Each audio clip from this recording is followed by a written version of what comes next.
ఎడారిలో సెలయేర్లు. మార్చి 7వ తారీఖు. ఎటు పోయినను మాకు శ్రమయే కలిగెను. 2వ కొరింథీయులకు రాసిన పత్రిక 7వ అధ్యాయము 5వ వచనం.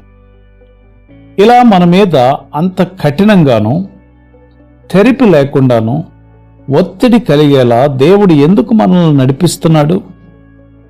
ఎందుకంటే మొదటిగా ఆయనకున్న శక్తి, మనపైనున్న కృప వెల్లడి కావడానికే. ఇలాంటి ఒత్తిడులు లేకపోతే ఆయన మనకింతగా తెలిసేవాడు కాదు. అయితే ఆయన శక్తిలోని మహత్యం మనలో వెల్లడయ్యేలా ఆయన తన సంపదను మట్టి కుండలమైన మనలో దాచాడు. మనం ఎంతగా ఆయన మీద ఆధారపడాలో ఇది తెలియజేస్తున్నది.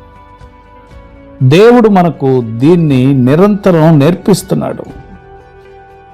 మనల్ని పూర్తిగా తన చేతుల్లోకి తీసుకొని తన ఆధీనంలో ఉంచుకోవాలని ఆశిస్తున్నాడు. యేసు ప్రభువు నిలిచిన చోటు ఇదే. ఇక్కడే మనల్ని కూడా నిలబడమని ప్రబోధిస్తున్నాడు.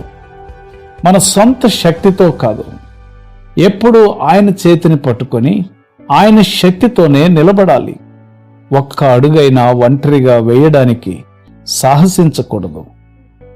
ఇది మనకు నమ్మికను బోధిస్తుంది. శ్రమల ద్వారా తప్ప విశ్వాసాన్ని అలవర్చుకునేందుకు వేరే మార్గం లేదు. శ్రమలే దేవుని విశ్వాస పాఠశాలలు. జీవితంలో ఆడుతూ పాడుతూ సుఖించే కంటే దేవుని మీద ఆధారపడడం నేర్చుకోవడం మనకు మంచిది. ఒకసారి విశ్వాసాన్ని నేర్చుకున్నామంటే అది శాశ్వతమైన బహుమతి, కలకాలం నిలిచి ఉండే పెన్నిది. నిరీక్షణ లేకుండా మనం సంపన్నులమైనప్పటికీ పేదవారమే.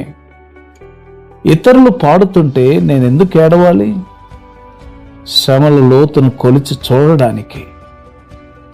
ఇతరులు విశ్రమిస్తుంటే నేనెందుకు పని చేయాలి? దేవుని ఆజ్ఞ మేరకు నా బలాన్ని వెచ్చించడానికి. ఇతరులకన్నీ దొరుకుతుంటే నావెందుకు పోగొట్టుకోవాలి? పరాజయపు చేదును చవి చూడడానికి. అందమైనవన్నీ ఇతరులకు దక్కుతుంటే నాకీ జీవితం ఏమిటి? నీ జీవితం ఎలా ఉంటే నిత్యత్వంలో వికసిస్తుందో దేవునికి తెలుసు. కాబట్టి ప్రియ సోదరా, సోదరి, నీ జీవితంలో శ్రమల మార్గంలో పయనిస్తున్నావా? ఆ శ్రమలలో దేవుడు నీకు విశ్వాసాన్ని నేర్పిస్తున్నారు. ఆయన పాఠశాలలో ఈ విశ్వాస పాఠాన్ని నేర్చుకున్నావంటే అది శాశ్వతమైన బహుమతి. అది కలకాలం నీతో ఉంటుంది. ఆ గొప్ప బహుమానాన్ని నీకిమ్మని దేవుణ్ణి అడిగే కృప దేవుడు నీకు అనుగ్రహించును గాక. ఆమేన్.